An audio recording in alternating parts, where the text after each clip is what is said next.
এই হচ্ছে AGT live 24/7। This is AGT Live 24/7. কলকাতায় আর্যিকর মেডিকেল কলেজে ধর্ষিত হয়েছে এবং খুন করা হয়েছে তার বিরুদ্ধে এবং উদয়পুরে শিক্ষকদের বাড়িতে থেকে যেভাবে মারা হয়েছে, ন্যূনতম তাকে চিকিৎসাও দেওয়া হয়নি, বড় মৃত্যু হয়েছে। দুটো মৃত্যুর বিরুদ্ধে আজকে আমরা নারীরা জনমত নির্বিশেষে আমরা এই বিক্ষোভ মিছিল সভায় অংশগ্রহণ করেছি। আমরা চাই এটা আমাদের রাজ্যে দৃষ্টান্ত তৈরি করুক, পুলিশ প্রশাসনও যেন এই বিষয়ে আরও বেশি সক্রিয় ভূমিকা। কী ধরনের দাবি রাখছেন আপনারা? আমরা কোনো দাবি রাখিনি, আমরা শুধু এই দুটি হত্যার বিরুদ্ধে এবং ধর্ষিতা মেয়ে যেভাবে আক্রান্ত হয়েছেন এই সব কিছুর বিরুদ্ধে আজকে আমাদের বিক্ষোভ সভা মিছিল।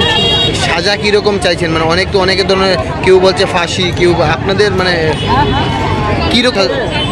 বিশেষ করে যে কলকাতায় যেটা হয়েছে এটা তো একেবারে চরমতম শাস্তি আমরা চাইছি।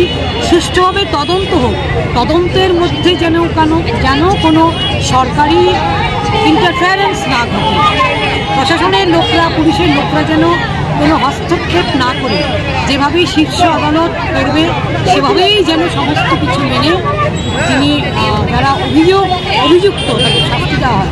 কলকাতায় বিশেষ করে একজনকে গ্রেপ্তার করা হয়েছে, আমরা মনে করি একটা বিরাট চক্রের সঙ্গে যুক্ত, সেটা সুষ্ঠুভাবে তদন্ত করে আরও যারা দোষ করেছে, যারা দোষী, সেই অপরাধীদের আড়াল না করে খুঁজে বের করা হোক এবং দৃষ্টান্তমূলক শাস্তি দেওয়া হবে। পশ্চিমবঙ্গে আর্যিকর হাসপাতালের একজন ডক্টর, তার উপরে পাশবিক অত্যাচার হয়েছে এবং নৃশংসভাবে তাকে খুন করা হয়েছে।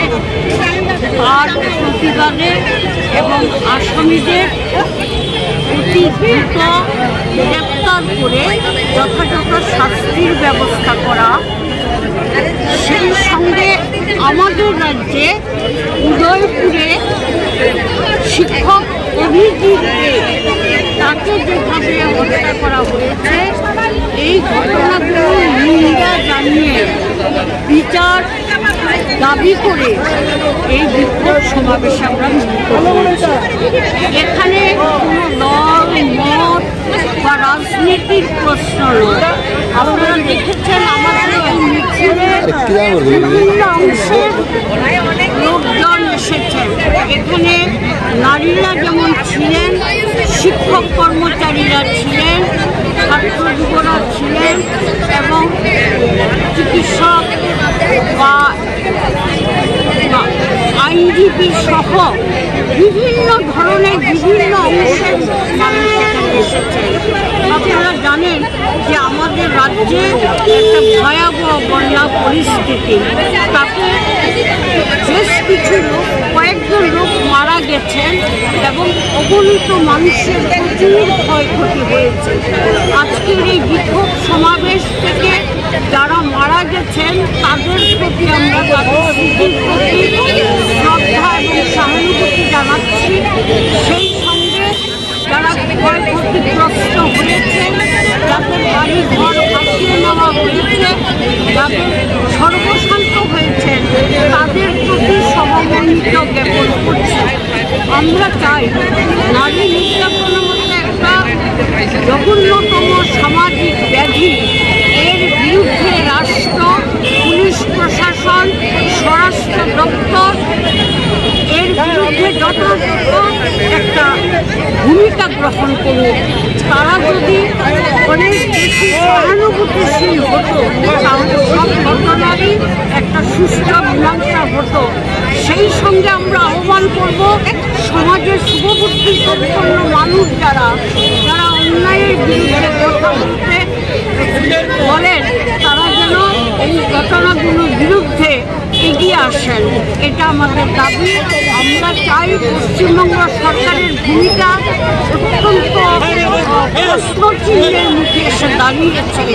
সেখানে একজন গ্রেপ্তার হয়েছে, কিন্তু ওটার রূপটা, গ্যাংটা, ষড়যন্ত্রের জালটা, এটাকে খুঁজে বের করার জন্য পশ্চিমবঙ্গ পুলিশ প্রশাসন বা সরকার কোনো ভূমিকা নিচ্ছে না। এই অবস্থায় সুস্থ বিচার করতে হলে পরে পুরো দেশটাকে ব্যাংকটাকে ধরতে হবে এবং যথাযথ বিচার করতে হবে।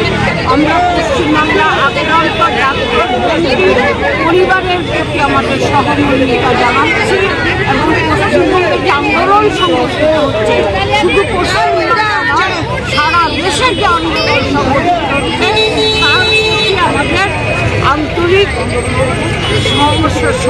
সহযোগিতা এবং আমরা তার প্রতি সংহতি জ্ঞাপন করছি এবং আমরা চাই বিচার হোক, আসামি গ্রেপ্তার হোক, শাস্তি হোক, এটাই আমাদের।